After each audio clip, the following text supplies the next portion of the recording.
여러분 아침에 잠에 깨셔서 식사를 하신 후에 이미 교회로 오시기 전에 커피를 한 잔씩 다 하고 오신 분들이 아마 계실는지도 모르겠습니다. 저는 아침에 커피 3잔을 벌써 마셨습니다.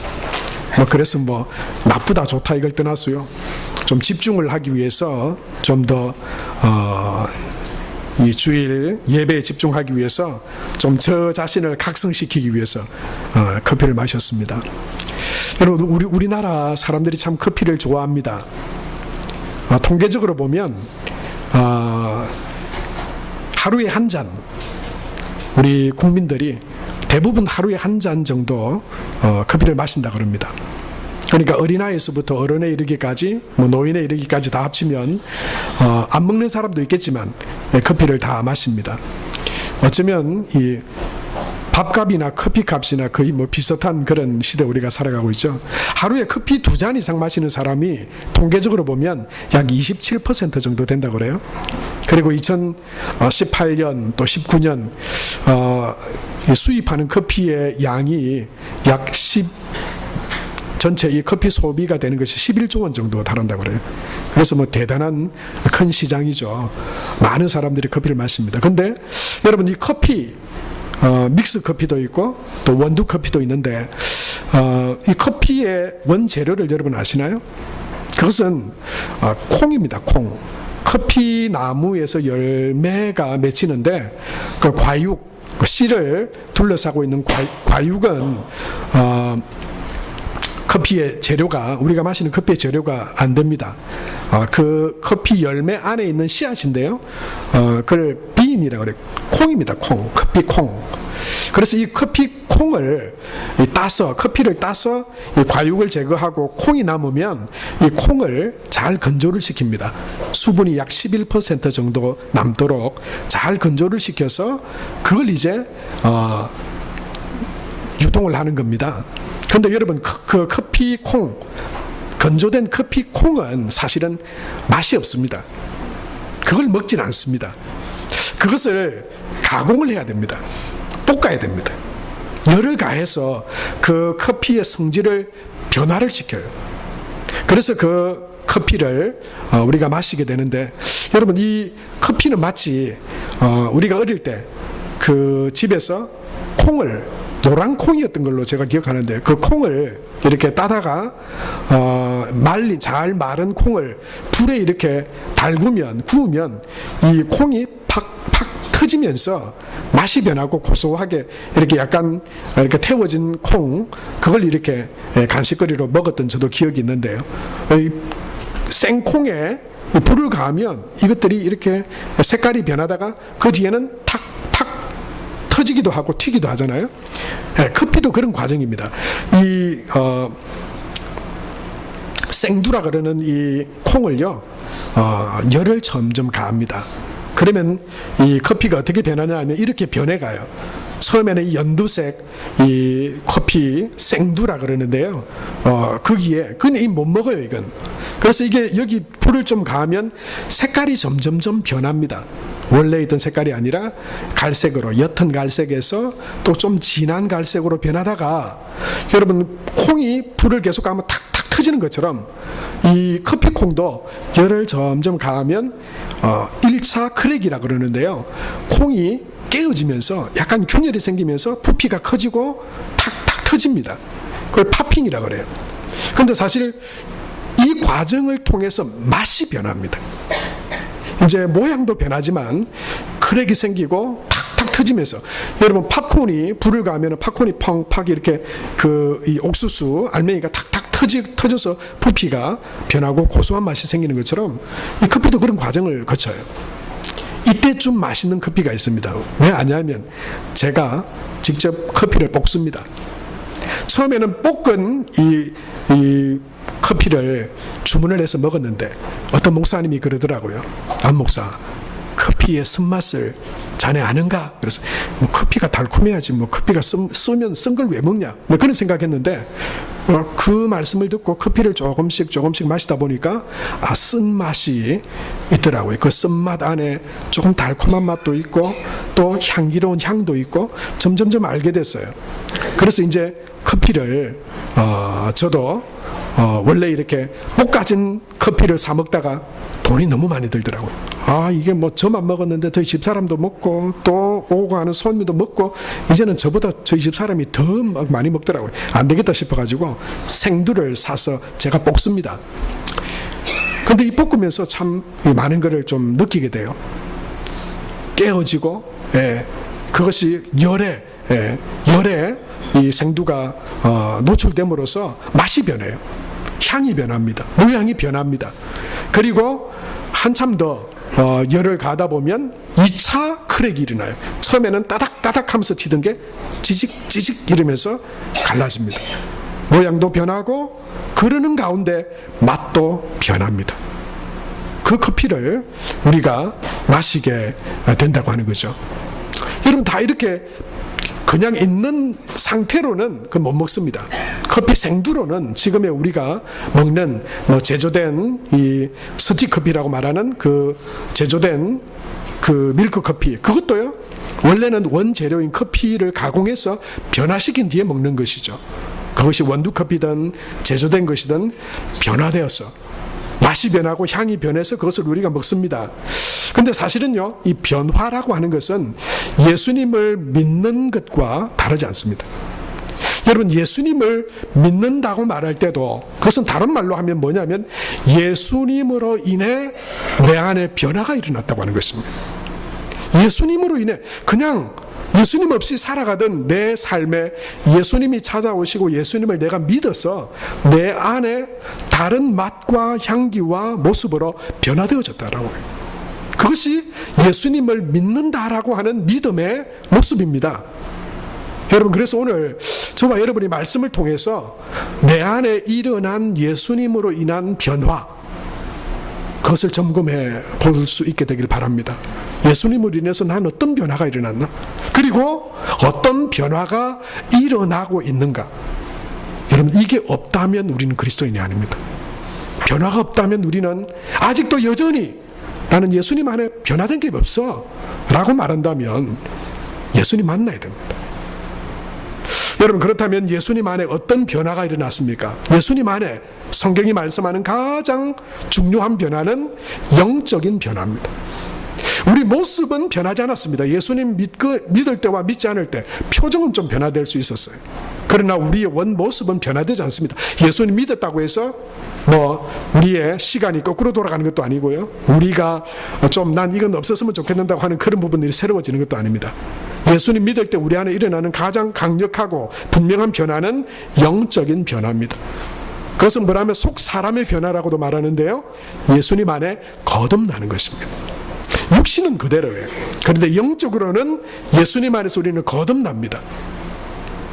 요한복음 1장 12절의 말씀처럼 영접하는 자, 곧 그 이름을 믿는 자들에게는 하나님의 자녀가 되는 권세를 주셨다 말씀했습니다. 예수님 안에서 우리가 세상에 어떤 사람으로 어떤 모습으로 살아가던 우리가, 성경은 그것을 죄의 종이라 말하고 죄인의 신분으로 살아가는 것이에요. 여러분, 죄인이라 말할 때 여러분 거북하게 여기지 마세요. 옛날에 우리 민족은 이 추석 명절에 우리는 가정과 선조들을 생각해 보지 않습니까? 옛날 우리 어른들이 자녀들에게나 또는 사람들이 이렇게 말했어요. 근본도 모르면 그건 쌍놈이라고. 근본을 모르는 게 그게 인간이냐고. 그렇게 말하지 않았나요? 우린 다 그걸 또 그렇게 받아들였습니다. 근본, 내가 어디로부터 났는지도 모르는 사람이라면 그건 쌍놈이라고 그랬어요. 그건 인간도 아니라고 취급한 거죠. 그런데 여러분, 우리가 이 추석에 우리의 근본을 한번 따져보십시오. 여러분의 이 땅에 존재한 근본이 누굽니까? 부모입니까? 그 부모의 근본은 누굽니까? 또 그들의 부모일 것입니다. 여러분, 그것을 계속 추적해 보십시오. 그러면 이 땅의 생명과 세상을 창조하신 진짜 근본을 만나게 될 것입니다. 그분이 우리는 하나님이라고 믿습니다. 우리 인류의 근본이, 우리 삶의 근본이 하나님이신 줄로 믿습니다. 여러분, 그 하나님을 모른 채 여러분, 그래서 그걸 생각해 보세요. 유교적인 우리 사상에서 근본을 모르면 쌍놈이에요. 하나님 편에서 볼 때 하나님을 모른 채 살아가는 사람을 뭐라 그러겠습니까? 말해보세요. 쌍놈이라고 그러겠죠. 그러면 그것이 다른 말로 하면 뭡니까? 죄인이라고 하는 거예요. 그게 죄인인 거예요. 하나님을 모른 채 살아가는 게 죄인이고, 우리 세상에서 어른들이 말할 때 쌍놈인 거예요. 우리는 하나님 모른 채 살아간다면 그 존재로밖에 살아갈 수 없는 거죠. 그런데 우리가 하나님 예수 그리스도를 믿고 하나님을 알아서 하나님의 자녀, 할렐루야, 구원받고 하나님의 자녀가 된 줄로 믿습니다. 그건 예수님을 믿음으로 우리가 거듭나게 되고 하나님의 자녀, 하나님의 백성으로 된 것이죠. 여러분, 다른 길은 없습니다. 다른 길은 없어요. 다른 방법도 없다고 말씀하십니다. 여러분, 지난주에 제가 이 뉴스를 보면서, 뉴스를 들으면서 이런 일이 있었더라고요. 어떤 철강 회사에서 경사진 어떤 도로에서 4.5톤 트럭이 시동이 꺼진 채 밑으로 내려오는 거예요. 그러자 그걸 보고 다급해서 어떤 한 사람이 어떻게 했는지 아세요? 그 4.5톤 트럭을 멈추려고 막은 거예요. 그때 어떻게 됐을까요?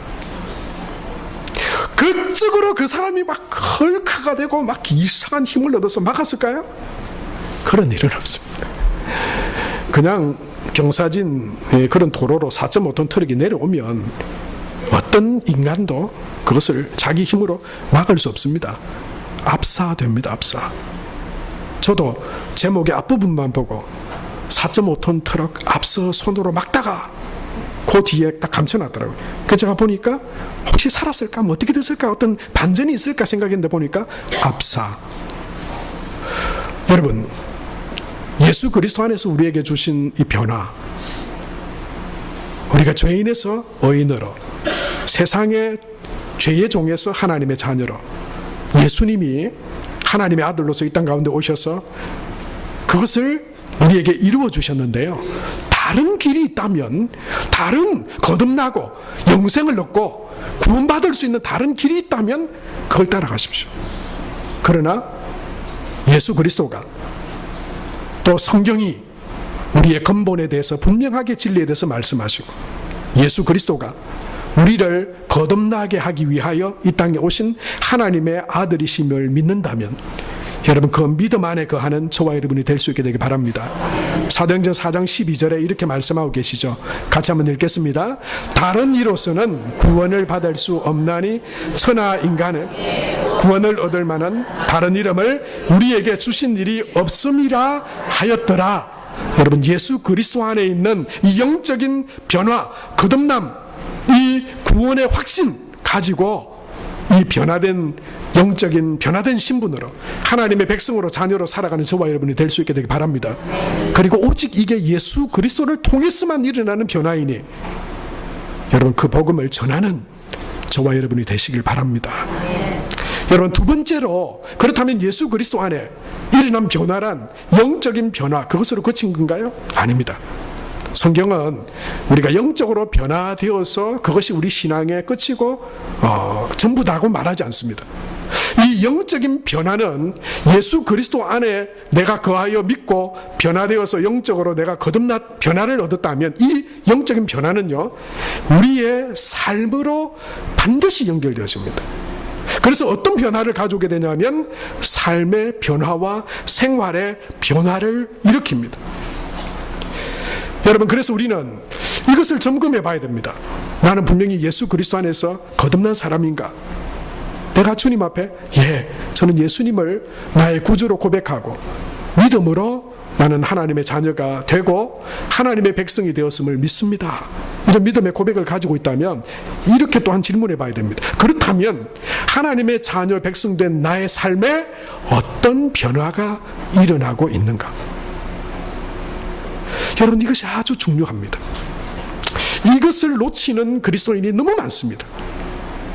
그래서 아무리 오래 믿었어도 삶의 능력이나 믿음의 변화들이 일어나지 않는 경우를 우리는 보게 됩니다. 그런데요, 오늘 예수 그리스도를 믿었던 바울의 변화, 삶의 그 변화들을 우리는 보게 되는데요. 첫 번째는 뭐냐면, 바울은 예수님을 믿었을 때 이제 그가 하나님의 자녀 백성이 되었을 뿐만 아니라 바울이 가졌던 가치관이 변화되었어요.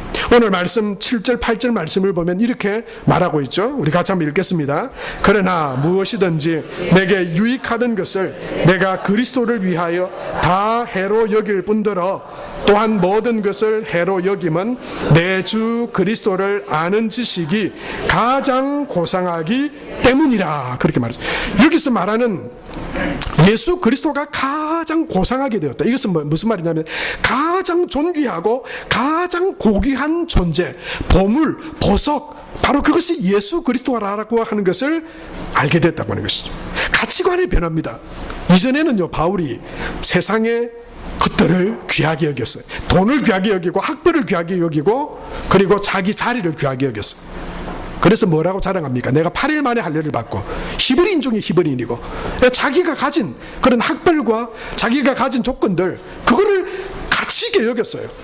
그것을 자랑하면서 그것을 더 많이 가지고 더 높이 그것을 유지하는 것을 자기 가치로, 인생의 가장 가치 있는 것으로 여겼어요. 그런데 바울은 예수님을 만나고 난 뒤에 그것보다 훨씬 중요한, 비교할 수 없는 가치를 그는 발견했다고 그랬습니다.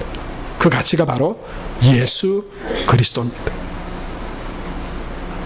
사랑하는 성도 여러분, 영적으로 변화된 저와 여러분 안에, 저와 여러분 또한 우리의 가치관이 바울이 고백했던 것처럼 그 무엇보다도, 뭐가 제일 가치 있습니까? 여러분의 지금 삶 가운데 무엇을 최우선의 가치로 여기고 계십니까?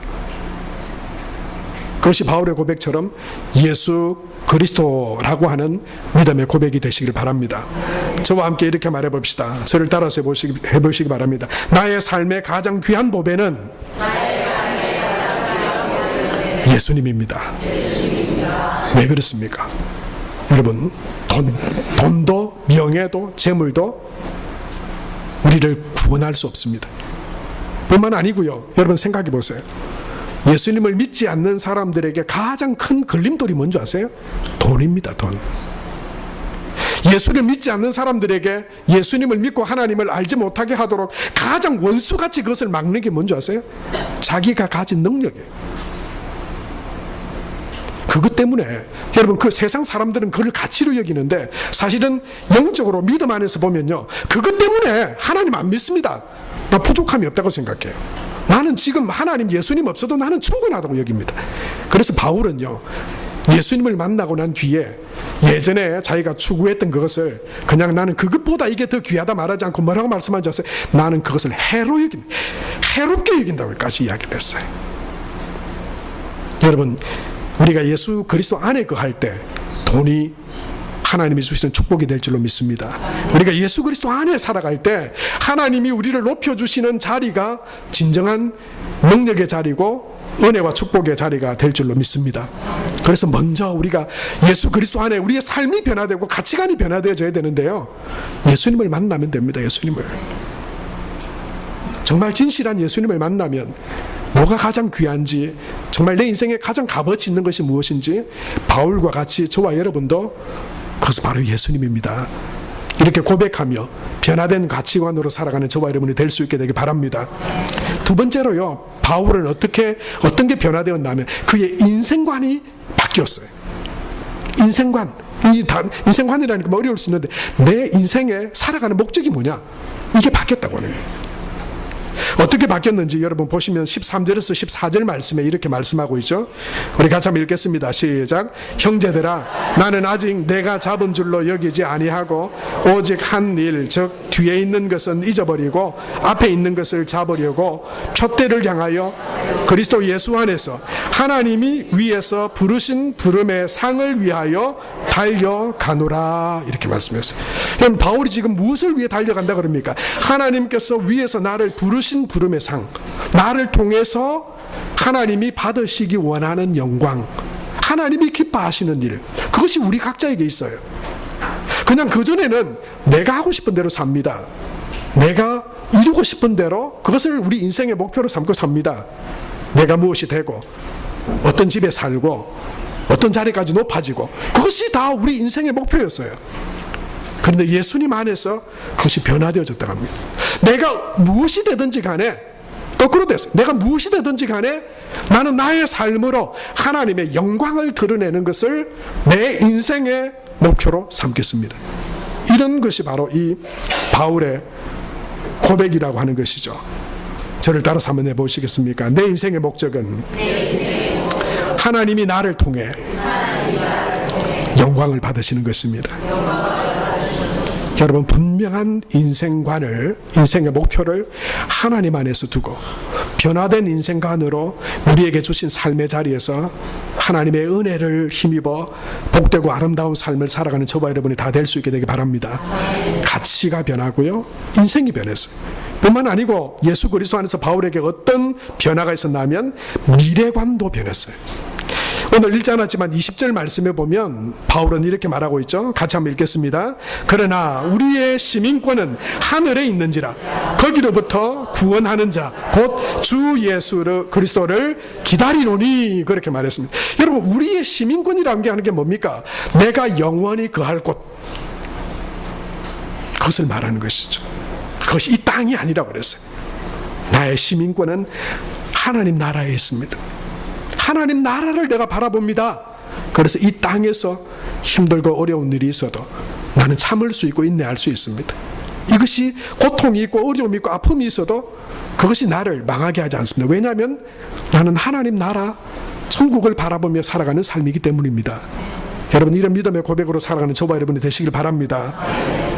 목표가 하나님 나라에 있었습니다. 마지막으로 저를 따라해 보십시다. 나의 소망은 하나님 나라 천국입니다. 여러분, 이 변화된 예수 그리스도 안에서 우리 삶이 변화되어져야 되는데요, 그것이 예수님 믿고 믿음으로 살아가는 삶인데요, 우리의 가치, 무엇이 소중한가, 그것을 추구하면서 살아가고, 하나님께서 나를 이 땅 가운데 창조하셨는데 내 삶을 통해서 그냥 돈 벌다가 죽을까? 내가 원하는 자리, 원하는 목표, 그거 추구하다 그냥 죽을까? 내가 얼마나 넓히고 얼마나 높이고 얼마나 싸우며 살아갈까? 그것 따라가다가 그냥 죽고? 아니요. 내 삶을 통해서 하나님이 어떻게 하면 영광 받으실까? 그리고 하나님 나라, 그 천국에서 하나님과 내가 어떤 모습으로 만나게 될 것인가? 여러분, 이런 변화된 삶과 가치관으로 하나님 앞에 나가는 저와 여러분이 될 수 있게 되기 바랍니다.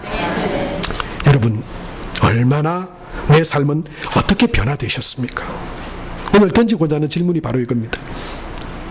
여러분이 예수님을 믿었던 연수를 따지는 것이 아닙니다. 50년이 되고 60년이 되고 80년이 되고 100년이 되신 분은 100년은 없겠네요. 여러분의 직분을 묻는 게 아닙니다. 여러분이 제가 목사이든 여러분이 장로이든 여러분이 권사이든 안수집사이든 그것이 우리 신앙의 믿음과 척도가 아닙니다. 얼마나 변화되셨나요?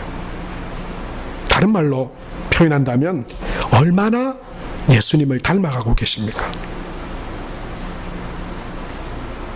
얼마나 하나님의 자녀로서 삶과 말과 행실이 변화되셨습니까? 그것이 우리의 믿음입니다. 이것이 우리 신앙생활의 목표가 되어야 합니다. 여러분, 어떤 목표를 가지고 신앙생활 하시나요? 이 목표가 없기 때문에 사람이 없습니다. 50년, 60년, 70년 그런 목표가 없으면 목사도 잘하지 않습니다. 내가 예수님을 닮아가고 하나님의 자녀로서 내가 살아가고자 하는 그런 삶에 대한, 신앙에 대한 정확한 목표가 없으면 절대 사람이 없습니다. 여러분, 이전의 삶을 버림이 없습니다. 새로운 삶을 살아가기 위한 변화도 일어나지 않습니다. 여러분, 성경은요, 오늘 바울은 그의 변화된 삶을 이렇게 말하고 있죠. 8절에 보면 내가 이전에 쫓아왔던 삶을 배설물로 이긴다 그랬어요. 그런데요, 요즘 이 시대에 예수님을 믿어서 영적으로 변화되었다고 입으로는 말하는 사람들이 바울이 배설물이라고 말한 것을 쫓아 살아가는 사람이 얼마나 많은지 모릅니다. 왜 그런지 아세요? 신앙생활의 목표가 없기 때문에. 내가 예수님을 닮아가야 되고 하나님의 백성답게 살아가야 되는 이 우리에게 주신 삶의 목표, 신앙의 목표를 잃어버리고 그냥 예수님 안에서 나 구원받았으니까 이제 예전에 바울이 배설물이라고 생각했던 그것을 주워 모으려고요. 그것을 얻으려고. 성경에는 그것을 오늘 이 빌립보서 3장에는 그리스도의 십자가와 원수된 자로 살아가는 삶이라고 그랬어요. 얼마나 안타까운 일이에요. 그래 살아가도 되는 거 아닙니다, 여러분. 그게 믿음 아닙니다. 예수님 안에 예수님이 참 보배가 되시고 예수님 안에서 우리의 영적인 삶의 모든 것들이 변화되어진다면 우린 예수님 안에서 변화되어진 삶을 살아가야 돼요. 에베소서 5장 3절에 보면 이렇게 말씀하고 계세요. 음행과 온갖 더러운 것과 탐욕은 너희 중에서 그 이름조차도 부르지 말라. 아닙니다. 내가 성공하고 내가 더 누리기 위해서 거짓과 불의와 타협하면서 그건 그리스도 예수님을 닮아가는 삶과는 전혀 관계없이 살아가는 현대의 그리스도인들이 너무 많이 있습니다. 악은 어떤 모양이라도 버리라고 변화된 그리스도 안에서의 삶을 이야기하지만 여러분 그것과 함께 더불어 살아가면서도 나는 그리스도인이라고 말하는 사람들이 많이 있습니다. 여러분 왜 그것을 버려야 됩니까? 왜 그것을 따라가면 안 됩니까? 그것은 우리를 눈에 보기 좋아 보이는 것이고 육신적인 나를 만족시켜주는 것 같지만 그것은 결국 우리를 죽이는 것입니다. 우리 영혼을 파멸시키는 거예요. 우리를 멸망 가운데 떨어뜨리는 것입니다. 죄가 그렇습니다. 악이 그렇습니다. 여러분 얼마 전 멸종 위기에 처한 꽃이 발견되다 이런 기사가 있었어요. 어떤 꽃이냐면 이런 꽃이거든요. 선옹초라고 하는 꽃인데요. 여러분 이 꽃이 참 예뻐 보이지 않습니까? 키도 자라면 60cm에서 80cm 정도 자라고요. 꽃도 아주 이 아름다운 꽃이라고 그래요. 그런데 이 꽃은요 만지면 이 꽃잎에 독이 있어서 좀 경미할 때는 구토나 설사증세가 있고요. 그리고 심할 경우에는 이 꽃에 있는 독이 몸으로 혈액 가운데 침투해서 호흡 곤란 증세를 일으켜서 사망에 이르기까지 한다 그래요. 만약 여기에 있는 삼색 체리인데요. 요건요. 요 삼색 체리 꽃이 독초라면 여러분 여기 두겠습니까 이거? 이거 만질 사람이 있겠어요? 죽이는 건데 그걸 곁에 두기도 싫어할 겁니다. 독이 아무리 좋아도 그것이 달콤해 보이고 아름다워 보이도 그거 만지면 죽고 그 가까이에 가면 그 영향을 받게 된다고 하면 여러분 우리는 그것을 결코 곁에 두지 않을 것입니다. 여러분 죄가 그렇습니다. 악한 것들이 그렇습니다. 그것으로 인해서 하나님의 진노가 임한다고 그랬어요. 여러분 저와 여러분이 예수 그리스도 안에 변화되었다면 우리 삶 가운데 진실로 하나님의 선하심과 예수 그리스도를 닮아가는 것이 하나님의 자녀로서 내가 더 성숙하여지는 것이 여러분 내가 뭐 어떤 자리에 가고 어떤 직분을 가지고 그런 계획 목표 세우지 마세요. 예수님 안에 내가 어떻게 예수님을 닮아가고 하나님의 자녀로서 내가 살아갈 것인가에 대한 바른 목표와 바른 방향을 설정하세요. 그러면 우리 가운데 하나님의 변화들이 있을 겁니다. 우리 가운데 하나님의 은혜와 능력이 가하게 될 것입니다. 그것으로 살아가는 저와 여러분이 되시기를 축복합니다. 여러분 변화되지 않는 삶, 예수님 닮아가지 않는 삶 혹시 여러분 그래도 괜찮지 않나? 넌 이미 예수님 안에서 영적으로 변화되었는데 그렇게 생각하실 분도 있을지 모르겠어요. 근데 하나님의 말씀은 우리에게 이렇게 말씀합니다. 내적인 믿음, 우리 안에 내가 믿는다라고 하는 내적인 믿음은 외적인 밖으로 드러나는 행위와 삶으로 드러나게 된다고 말씀합니다. 그래서 사실요 내가 주님 앞에 지금 어떤 모습으로 변화되어져 살아가고 있는가는 곧 내 안에 있는 믿음을 나타내 보여주는 것이라고도 볼 수 있는 것입니다. 야고보서 2장 26절에는 하나님은 우리에게 이렇게 말씀하세요. 영혼 없는 몸이 죽은 것 같이 행함이 없는 믿음은 죽은 것이다 말씀하셨어요. 마태복음 7장 21절에 주여 주여 하는 자마다 다 천국에 들어갈 것이 아니요 다만 하늘에 계신 내 아버지의 뜻대로 행하는 자라야 들어가리라 말씀하셨습니다. 여러분 우리 삶의 변화가 반드시 일어나야 된다고 하는 것입니다. 마태복음 5장 16절에 하나님은 우리에게 이 말씀을 주십니다. 우리 다 같이 한번 읽겠습니다. 시작. 이같이 너희 빛이 사람 앞에 비치게 하여 그들로 너희 착한 행실을 보고 하늘에 계신 너희 아버지께 영광을 돌리게 하라. 그렇게 말씀했어요. 여러분, 사람들이, 예수님을 믿지 않는 사람들이 나는 목사입니다, 그렇다고 해서 그 사람들이 목사세요, 그리고 그 사람들이 하나님께 저분이 목사랍니다, 하나님 영광 받으세요, 그럴까요? 저와 여러분이 주일날, 요즘은 잘 성경도 손으로 잘 들고 다니지 않습니다만 교회로 온다고 하는 사실을 외부의 사람들이, 믿지 않는 사람들이 아는 것으로 저 사람들이 교회 다니네, 할렐루야, 하나님 영광 받으소서, 그럴까요? 아니란 이야기입니다. 우리가 가진 직분이 무엇이든지 간에, 우리가 교회를 다니는 사람이든 예배를 드리는 사람이든, 그것이 아니라 예수 그리스도 안에 변화되어진 착한 행실을 통해서 하나님이 세상 사람들을 통해서 영광 받으신다라고 말씀하고 계신 것입니다. 그런 의미에서 사랑하는 성도 여러분, 우리 교회를 통해서 믿지 않는 이 지역의 사람들이 우리 교회와 저와 여러분을 통해서 하나님 영광 올려드리는 그런 복된 믿음의 삶을 살아가는 우리가 될 수 있게 되길 바랍니다. 우리의 착한 변화된 행실을 통해서 말이죠. 그런데 여러분, 이런 질문에 우리가 부딪히게 됩니다. 그럼 어떻게 하면 내가 예수님 닮아가고 변화될 수 있는가라고 하는 것이죠. 이것이 결론이죠. 어떻게 하면 예수님을 닮아가고 하나님의 자녀로서 내가 변화되어진 그런 능력 있는 믿음의 삶을 살아갈 수 있습니까? 라고 하는 질문이죠. 여러분, 우리가 구원을 받고 내적으로 변화되고 하나님의 자녀가 되는 것도 예수 그리스도를 통했습니다. 그리고 뿐만 아니고 저와 여러분이 예수님을 닮아가고 하나님의 자녀로서 살아가게 되는 변화의 삶도 예수 그리스도를 통해 일어난다라고 하는 사실을 여러분 기억해야 합니다. 예수 그리스도를 통해 우리가 자라갑니다. 무슨 말씀이냐면요, 예수 그리스도를 바라보고 예수님 안에 거하고 예수님과 동행하고 예수님을 생각하고, 그것을 통해서 우리가 변화되어지는 거예요. 이를테면 여러분, 내가 예수님을 영접했다고 칩시다. 10년 전에요. 그런데 한 번도 그런 사람이 있겠습니까? 한 번도 예수님을 생각하지는 않았어요. 예수님께 나아가지도 않았어요. 예수님을 바라보지 않았어요. 그냥 내가 하고 싶은 대로 살고 내 뜻대로 살고. 그렇다면 그 사람의 삶의 변화가 일어날까요?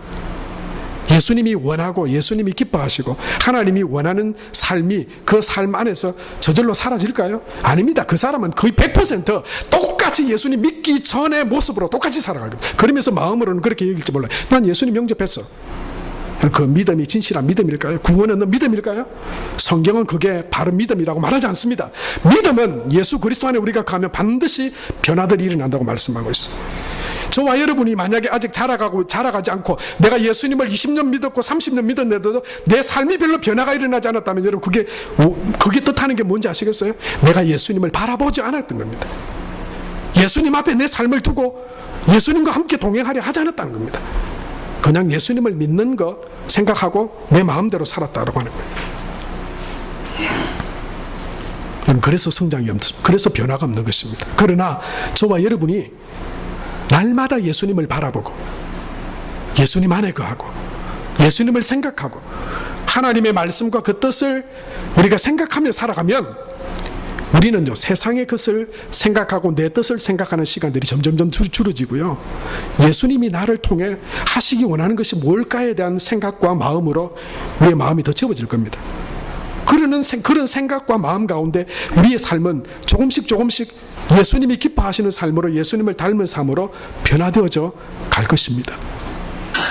지난주에 아주 재밌는 사진을 제가 하나를 발견했습니다. 이런 사진인데요, 이게 어떤 사진인지 혹시 아시겠어요? 저 뒤에 있는 건 경찰서입니다. 평창, 강원도 평창에 있는 경찰서입니다. 그 밑에 깔려 있는 건 뭘까요? 좀 큰 사진으로 한번 보여주세요. 이거 뭔지 아시겠어요? 고추죠, 고추. 지금 이 가을에 고추를 수확해서 다 말려야 되잖아요. 근데 이 고추를 지금 어디다가 말리고 있습니까? 경찰서 앞마당에다가 말리고 있습니다. 왜 그럴까요? 제목이, 사진 제목이 그래서 고추설이 피하는 법. 왜 그러냐니까, 여러분, 이거를 햇볕 좋은 그냥 도로 위에 깔아놓으니까 이게 밤낮 지나가다가 차에다가 뭘 그냥 싣고 튀고 서리에 가고 도둑질해 가는 사람이 많으니까 이게 못 살겠다 이래 된 거예요. 그러니까 어떻게 했냐면, 안 되겠다 이거, 경찰서 주차장 좀 찍어달라고. 거기에 고추 좀 쫙 깔아놓고 경찰들도 와서 뒤집는 거예요. 저 고추 잘 마르라고. 여러분, 저 누가 뺏어가겠습니까? 경찰서 앞에 딱 고추 깔아놨는데 어떤 강심장 도둑이 와서 저거 서리해 가겠습니까? 못할 거예요 아마. 여러분, 전 저 사진 보면서 그런 생각을 했어요. 하나님은 우리의 피난처 되신다고 말씀하셨는데, 하나님은 우리의 안전지대라고 말씀하셨는데, 우리가 어디 있을 때 안전하고 우리가 어디 있을 때 하나님 뜻 안에서 아름답게 세워질 수 있겠습니까? 하나님께로 가면 됩니다. 예수님을 부르시면 됩니다. 예수님께로 나아가면 됩니다. 예수님을 바라보면 됩니다. 그러면 우리는 예수님을 더 닮아갈 수 있을 것입니다. 예수님의 경찰 되시는, 피난처 되시고 우리의 경찰이 되시고 구원이 되시는 예수님 안에서, 여러분, 우리가 예수님의 모습처럼, 하나님이 기뻐하시는 하나님의 자녀처럼, 우리가 예수님 믿어도 아무런 변화도 능력도 없는 그런 세상 사람들과 이전의 모습과 다를 바 없는 똑같은 모습이 아닌 예수님 안에서 나의 말이 변화되어지고, 나의 생활이 변화되어지고, 나의 성품이 변화되어지고, 내 인생이 변화되어지는 그런 놀라운 은혜를 경험하는 복된 변화된 삶을 저와 여러분이 살아갈 수 있게 될 줄로 믿습니다. 사랑하는 성도 여러분, 더 많이 예수님 앞에 저와 여러분이 서게 되시기를 축복합니다. 더 많이 하나의 피난처 되시고 우리를 지켜주시는, 사탄은요, 어떻게 하면 우리에게 베풀어 주시는 은혜를 빼앗아갈까, 쓰리해갈까, 이 생각밖에 없어요. 우리가 그 도둑 안 맞으려면 어떻게 해야 됩니까? 하나님 앞에 딱 가면 됩니다. 하나님이 우리를 지켜주시는데. 할렐루야. 여러분, 예수님 안에 있는 변화, 그것은 마지막으로 예수님은 우리의 인생을 변화시키시는 분이십니다. 우리가 약하고 우리가 부족해도, 그래서 예수님 앞에 나아간 사람들은 예수님이 주시는 변화들을 경험했습니다. 보리떡 5개, 물고기 2마리, 그것을 가지고 있을 때는 아무것도 아니었지만 예수님의 손 위에 올려드렸습니다. 그러자 예수님 그것을 들어 축복하시고 나누어 주실 때 그것이 5,000명이 넘는 12광주리가 남는, 하나님께서 인생을 변화시키시는 그런 놀라운 은혜의 통로로 사용하여 주셨습니다. 작아도 문제없습니다. 안전뱅이여도 문제없었습니다. 은과 금은 내게 없거니와 내게 있는 것으로 내게 주노니 곧 나사렛 예수 그리스도 이름으로 일어나 걸으라. 여러분, 그 예수 그리스도, 저와 여러분의 삶을 변화시키고 복되게 하시고 아름답게 하시는 예수 그리스도의 이름을 의지하는, 더 많이 부르는 저와 여러분이 되시길 바랍니다. 나는 내 인생을 변화시키지 못합니다. 우리 자녀들도, 내 사랑하는 이들의 인생도 우리 가진 힘으로 변화시킬 수 없습니다. 그러나 하나님은 변화시키십니다. 예수 그리스도는 우리의 삶을 변화시키십니다. 변화시키셔서 마지막에, 오늘 읽진 않았지만 21절의 마지막 결론과 같이 변하게 하실 것입니다. 같이 한번 읽고 말씀을 마치겠습니다. 그는 만물을 자기에게 복종하게 하실 수 있는 자의 역사로 우리의 낮은 몸을 자기 영광의 몸의 형체와 같이 변하게 하시리라.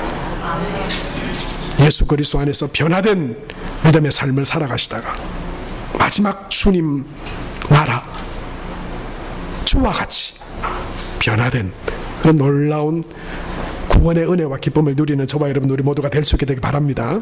우리 시간 같이 한번 말씀을 기억하며 함께 찬양합시다. 우리